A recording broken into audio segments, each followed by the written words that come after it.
Hello, everyone, and welcome back to another super cool radio interview. I'm your host, Matthew Thomas. Thank you so much for tuning in. I'm extremely excited to chat with my guest this time. He is an incredible drummer who has worked and recorded with some incredible acts, including The Firm, Manfred, Earth Band, AC/DC, and Asia, to name a few. And he is the creator of the Chris Slade Timeline. Please welcome Chris Slade. Hello, and thanks. You're very welcome. Thank you so much for hanging out with me. It's an honor to have you on the podcast. It's great to be here. My pleasure. So obviously we got quite a bit to discuss. Obviously with Timescape, the new album from the Chris Slade Timeline. So before we get to the album, very nice. Well, real quick, if anyone is interested, where can they pick that up? The CD. On Brave Words Records, on chrisslade.com, and on the Chris Slade Timeline on Facebook. So those are the main places. I'll leave those links in the description as well if anyone is interested to pick up the CD. I've had the opportunity to listen to it. I very much enjoy it. But before we get to that album, because I have a lot of questions about the album, so how was it forming the band and getting these awesome players on the album and in the band? Well, I've known the guys for a long time, and I knew that they were very capable as musicians, because I wanted not just to play AC/DC, but I wanted to play Manfred's Earth Band and Asia and all sorts of things. And I knew these guys, they were playing in pubs and clubs, and I used to go and see them, and they were doing covers of like Genesis and, Kansas, stuff like that, vocally as well. So I knew they were great. I'm more than capable of switching from AC/DC to Uriah Heep, for instance. And I knew each and every one of them, so I put it to them all. Would you be in my band? Would you be my band? And they jumped at it. They loved the idea. As I say, we'd met socially before anyway. The guitarist, James Cornford, and the keyboard player, Mike Clark, have been working together since they were 11 years old, and they're 35 now. So, it's they're pretty tight as a unit. And it's great on stage. I love playing with this band, and they're an inspiration. All right, that is so cool to hear. And obviously, as you were saying, listening to the album, obviously the originals and the covers, you guys very, very diverse with the music. You can have some real hard rockers. You can have some more prog kind of almost like Pink Floyd-esque kind of sounds in there. You guys have a wide range, and it just goes to the talent of you and your band. Yes, and that's what I wanted to do, because the album is like a microcosm of what we do on stage. So we play for 2 hours if we can, longer if we can. So we play an hour of AC/DC, not in one lump, and an hour of the other music, like David Gilmour, like Jimmy Page, like Manfred's Earth Band, all that stuff. So we try to keep it entertaining, and we've succeeded, because they're only disappointed when I announced that this is the last song, and it's like so we know we're doing a good job when that happens, and it happens all the time, every show just about. So very pleased about that. It's a magnificent band. Oh yeah, definitely, for sure. Especially, obviously, performing live, having people go, "Oh, I can't believe it's the last song after a 2-hour set," is incredible. Maybe you might have to go to 2 minutes and 2 hours and 5 minutes at some point. Yeah. We do go. We can easily play 220, or we can even do a 3-hour show because we switch things around a bit so it doesn't get too boring, So yes, it's very diverse, just like the CD, very diverse, and some of the songs have been hits before that I wrote. At least I wrote the lyrics. And this time I've also written some melodies, which also turned into bass lines and string lines and guitar arpeggios, things like that. Of course, I couldn't solo like these guys. I can't play another instrument apart from drums. I don't play a chordal instrument. So that's where Michael Clark comes into things. He's a keyboard player for Timeline. And I can sing in tune and I can hum in tune. But so I'd go la da dee da da da da, and I say, "Go on, Mike, make some sense out of that." And he would put the chords behind it, and it worked very well as far as I'm concerned. I'm very, very pleased about it. I'm really happy to hear. So, like, when you do that with Mike, have that kind of interaction, has he ever gone like, I don't know what you're trying to do here? No, Okay. never. He has said you can't do that. That's not musically correct. And we've had an argument about that. And then he's done it anyway, thinking it's incorrect, because he's a really good musician. He's a music teacher, actually. And then he came back to me a few weeks later and said, "You know what? You were right. That you can do what you just did." So,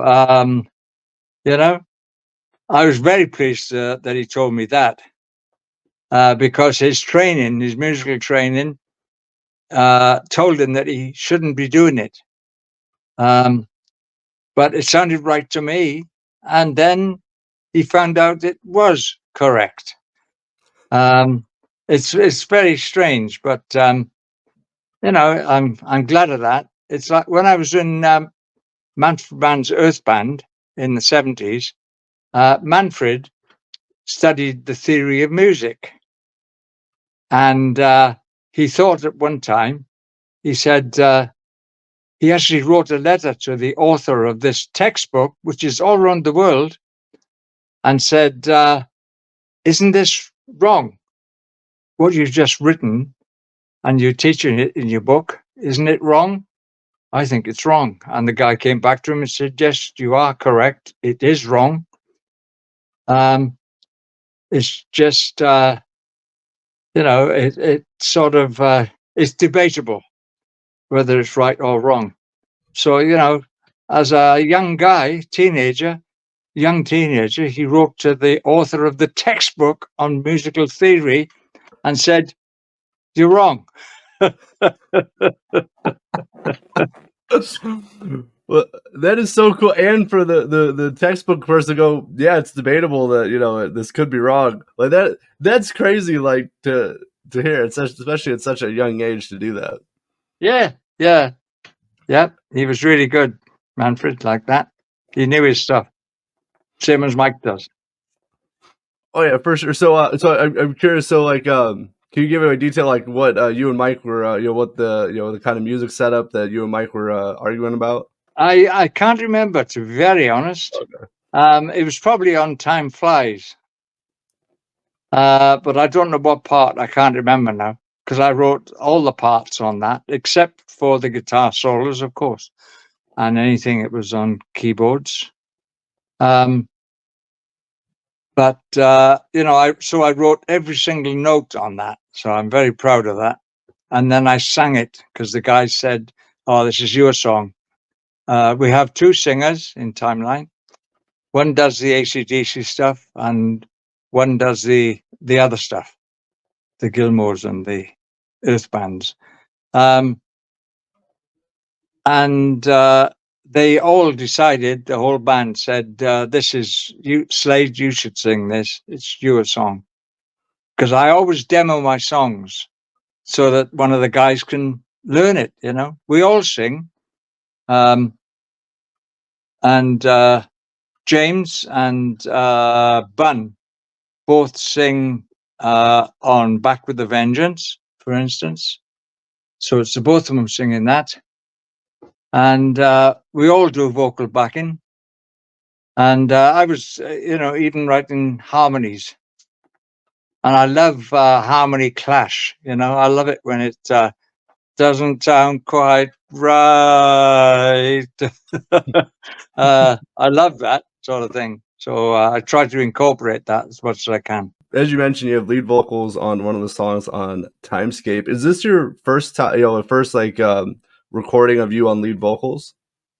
Yes. First time I've ever done lead vocals. As I say, I've always done vocal backing, and I can sing in tune. I always have been able to do that, but I always say I don't have a voice. You know, when you work with people like Tom Jones and Paul Rodgers and David Gilmour, you know, they've all got recognizable voices. So to me, although I could sing vocal backing quite well, I've never attempted to be a lead singer before. And working with those guys, why would you even think of it? You know? Oh no, for sure. So, curious, for you, did you have any, like, when they said, "Hey, you should take the lead vocals on this"? Did you have like any reservations? Say like, "Hey guys, we have, you guys are phenomenal. Like, I don't need to do this," or like, did you want to go for it and try it? No, I went for it because they were right. Perhaps none of the other guys' voices would suit this quite as much. So it worked. So it just started as a silly little idea. How about an echo idea going da da dee da da da da da da da? And it came from that, and it developed into this "Time Flies" song, which to me is unbelievable. And then the icing on the cake, I think, after that, when that finishes, I won't say any more about the production on that song, but when that finishes, then there's James finishing off the album with a stupendous guitar solo. I think it's a treat for people. So many great solos on that whole CD. So from James and Mike.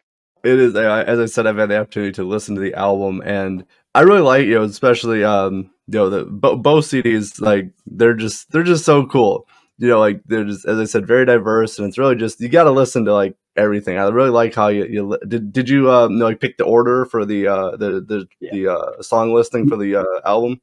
Yep, yeah, I did it on purpose, and I've done it all my life to try to make it interesting for the listeners, and what comes best after the next song, and how much gap in between, all that stuff. You've got to decide all that when you put an album together.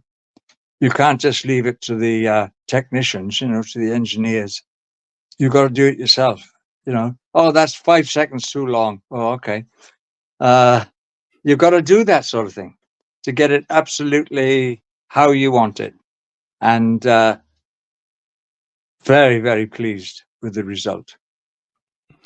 Oh yeah, as you should be. It's a phenomenal album. My favorite is "Back with a Vengeance." Thank you. I love that song off there. I did want to talk about the covers. It's obviously throwing a lot of great covers, kind of spanning your career. So how'd you pick the covers for this album? We've always recorded for the last 10 years. We've been recording. The band's been together 12 years.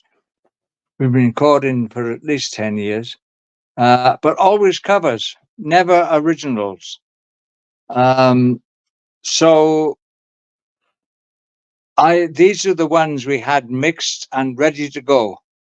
And we played them live. It's a live side, but it's put through a desk. It's not, it's not a phone or anything that's recording us, but it is live and through a desk properly, so we can mix it properly. So being live, we thought we could get the live excitement we generate, because we do some great stuff like AC/DC, exciting stuff. The Asia song, and all the rest of them, Uriah Heep. And they always go down great on stage. And so we were trying to get the excitement by recording live things. So that's the way we did it. And that's the way AC/DC do it, actually. They record live. Live. They're in the studio, but they're all in the studio together. And we can see each other. There's glass between us for the sound, but we can look at each other and watch each other and react with each other. So that's how AC/DC do it, and I think it's the best way to do it. Because some people, they don't even meet when they're recording. They're in different days. Fortunately, we get on well. Well, I'm glad to hear you guys get along well with that. So like I'm curious, like for you, like is it, do you like prepare differently, either like your equipment or yourself mentally to like perform live compared to like recording music in a studio? Not really. It's not any different. The sound may be different and the feeling may be slightly different. But there should be no difference in your attitude towards the music. You should always, of course, be trying to do your best job and the way you see it. It is different recording in a studio as to being on stage, quite free and not worried if you make any mistakes or anything like that. Whereas in a studio, you can always go back and redo, but it's never quite the same. The first take is very, very often, you can ask any band this, is the first take. You might do 35 takes after that, but usually the first one has got something the others don't have. No matter how long a break you take, even if it's a day or two between takes, that first one has quite often got the magic that you're after. There's something a little bit different just recording the song for the first time. You're fresh, you have like a your first perspective on it with that. So I could definitely agree with that. Now, has there been any times where you've had to like record a song multiple times, like have multiple takes for a song? Yes, AC/DC used to do multiple takes. We played Thunderstruck for days, I think. And they used the first take, I think. That goes to the point you just made. Yes. I wasn't, that was down to Angus and Malcolm and George in the beginning, their brother George. He stopped doing that then. And then, it's funny with that first take thing. It's usually got that, you know what I mean? It's usually got that little bit of magic in it. And even if it needs repairing in some way, it can often be the best one. I agree. So for Timescape, did for the recordings, did you use like the first take for most of these songs on the album? Yeah, I think we probably did. Certainly on the second album. On the first one, I built up some demos, and I built them up, bit by bit. So when I did the final thing, it was a fait accompli, really. So I said, and that's when the guy said, "Well, you got to sing that one." The other guys in the band sung. Of course, they sang on it, vocal backing. But and we got other ladies in doing vocal backing also. But it was So the demos became original tracks then. The guys learned them from the demos and then played them in the studio together. So we'd already knew this, knew it quite well. So when we heard it, it was like, oh yeah, that's really good. Or it's our we are judging our own music, which is always sometimes a little difficult. But we decided there's that take, and then maybe the second one or the 10th one was a bit better. Who knows? Yeah, we never did 10 actually. Come to think of it, it was always one. Certainly with the second side, there was just one because it was live. So we're used to doing it. So they can come up with the goods. The band can come up with the goods when they need to. And when it's a take, you go, okay, guys, tense up, red lights on. Which is something I say a lot. Although for sure, I interviewed someone recently, and they said, "Oh, the red light on. If the red light is on, I'm going to panic now." So yeah, I got a red light here saying recording. As do I. So I've resorted to panicking at this point. Yeah. It's always best. When in doubt, panic. Exactly. That's what I do at work. I'm like, oh, if anything bad happens, I'm just gonna run around and panic. Yeah, you can run around screaming and waving your arms in the air. Yeah, why not? Exactly. But yeah, the album, both sides of it, fantastic. You guys you put a lot of like heart and soul into the music, and it Thank comes you. through so much. Thank you. And, That's great because that's our intention, of course. oh, definitely, and it shows so much. And it's one of my favorite albums that have been released in 2024. Oh, thanks very much. That's brilliant. We got another few months to go yet, though. Yeah, we'll see. Especially how this year is going. You never know what could happen. But for right now, it's in my top 5. I will tell you that it's in my top 5 so far. Thank you very much indeed. It's very nice of you. I'm glad to hear it. Really glad to hear it. Of course, and again, I will transition to a few more questions. But you guys, you work so hard on this album, and it just comes through so much. Just listening to it, and like it's like one of those albums where like I have to listen to it a few times to like truly appreciate just how great it is. Oh, wonderful! Thank you. Tell all your friends. Well, I will. I'm telling everybody right now. I can tell you that. Yeah, I know. I was being facetious. But I did want to focus on your your music career spans many decades, and you've had the opportunity to record and perform with so many incredible acts. So like when you first started your career, did you think it would have like the career that you've had so far? Did you like how was it like when you first started? Did you have like like what were your goals when you first started? I always wanted to be a drummer all my life. Now I haven't succeeded yet because I'm still above ground, but that's what I wanted. That's what That was my impetus, if you like, or my dream. There's a song in the album actually called "Living the Dream," and it's all about self-belief, and you've got to have that when you have a dream and you're trying to live your dream. You've got to believe in yourself.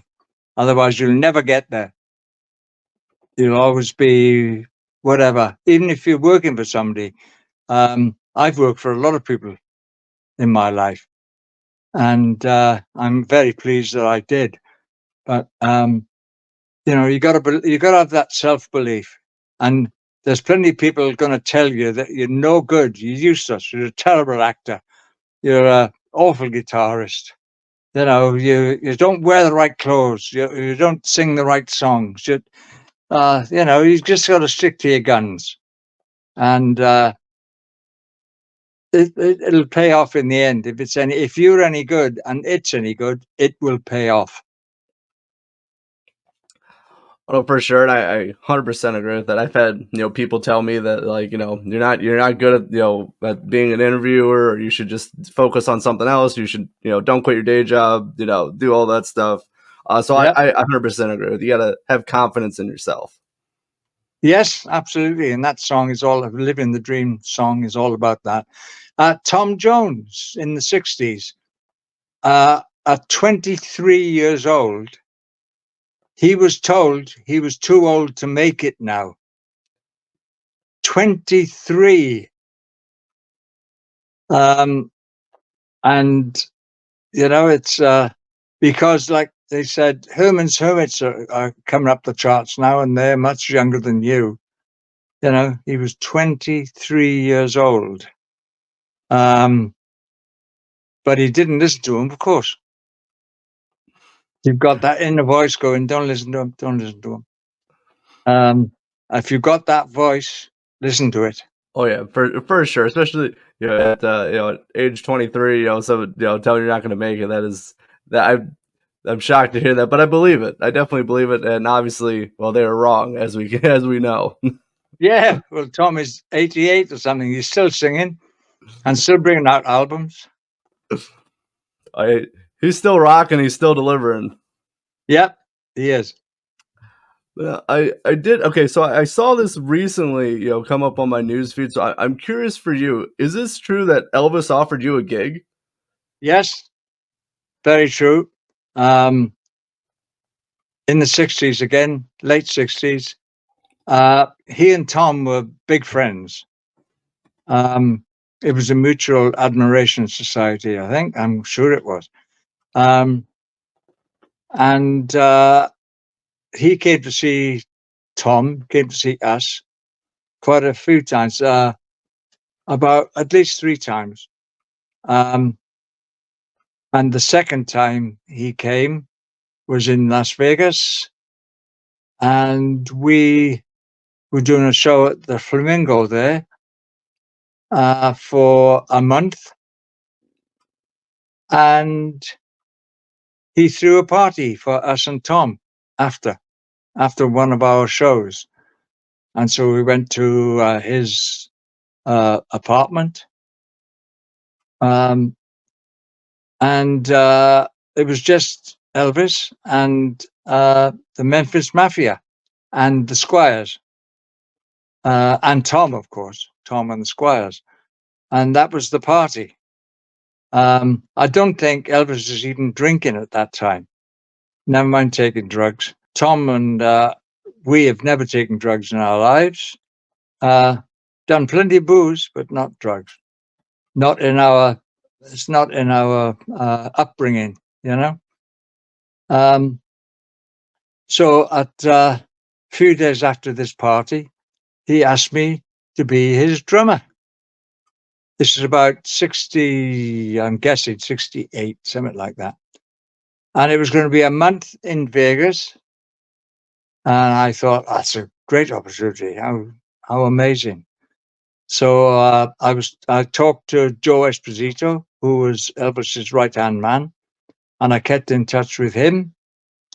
And while I was still on the road with Tom, so kept getting extended. The tours kept getting extended, and in the end, after about the second or third time saying I can't make it, they said, "Oh, it's okay. We'll get a drummer in, and you can slot in right at the end."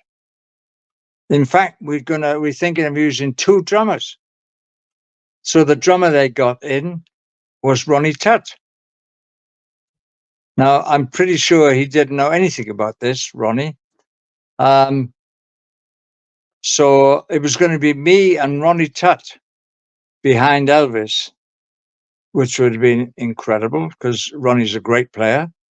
And I know he was great because I used to listen to him on the Andy Williams show. He was the drummer on the TV show. So then he worked with Elvis. I couldn't make the gigs, and that month in Vegas initially became years and years of touring. So I should have just said to Tom, I'm off, mate. I'm going. Thanks for all the fish, but I'm going. And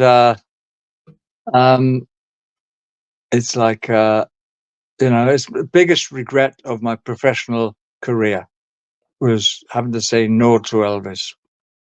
And in the end, I'm sure Tom's management, went to Colonel Parker and said, look, you can't steal our drummer. You mustn't steal our drummer. Because they knew each other. They knew each other well, as management goes. So it got knocked on the head, and I wish it hadn't. I should have just walked. I was contracted to Tom, but I should have just walked. What an opportunity missed. My God. Well, thank you so much for sharing, that story. I really appreciate it. Now, so if you had a redo of that situation, you would perform with Elvis? Absolutely, yes, of course. I'd be stupid not to. Why wouldn't I sing with the king of rock and roll? And I said, Tom, it's only a month. Not thinking it was going to be longer, honestly. But he was incensed by me even thinking about leaving, because we're from the same village, see, in Wales. So, and we've been together a long time. In total, I was playing drums with him for 7 years. So it was right through the 60s, from before he was Tom Jones and after he changed his name to Tom Jones. And I changed my name at the same time to Chris Slade, from Chris Rees, Rees, which is my family name. So we changed our names at the same time in Piccadilly Circus in London. Wow. I didn't know that. That's cool. Thank you for sharing. So, well, obviously, the name change is more just for is that just for like marketability, or but what was with the name? Yes, marketability is one of them, because Slade is my middle name for a start, and Jones is Tom's middle name. But there are millions of Joneses in Wales. It's a very common name, like Smith. Jones is a very common name in Wales. So a singer called Tom Jones. It's what's the name of the singer? Tom Jones. Oh, is he one of the Nancaro Joneses? I don't know. You can't. So Jones in Wales wasn't such a viable name. But there was a movie that came out, and it starred Albert Finney, the actor Albert Finney. And it was about this rake going all about Britain, raking. So I said, and that suited Tom down to the ground. That's a great image to have. It suits Tom perfectly. So he became Tom Jones, because the movie was called Tom Jones. Oh, very nice. Very, very nice. All right, so now, as we're starting to wrap up this interview, Chris, thank you so much. Same here, mate. Same here. Thanks, Matthew. Of course. So before we head out, so what are the plans for the rest of 2024 for the Chris Slade Timeline? Well, next week we go to the south of France to work. We're in UK at the moment. A week ago we were in Italy. 3 months ago we were in Poland. I just love being on the road. I've been on the road all my life since I was 16. And I'm 23 now. So, I've been at it a few years. By van, by plane, by boat, by train. I'll write that down. It's a good lyric. Yes, it is. And I actually love being on the road. I love going places, meeting people. and I love playing music in front of them. To me, that's that's a good day at the office. Yeah. I couldn't agree more with everything, and I definitely agree with all of that. So now, as we close this out, like, where are the best place to find the Chris Slade Timeline online? On chrisslade.com. You can buy it there. And there's a video up there too of Back with the Vengeance. And there's also the Chris Slade Timeline on Facebook. And there's also Brave Words Records. Brave Words Records.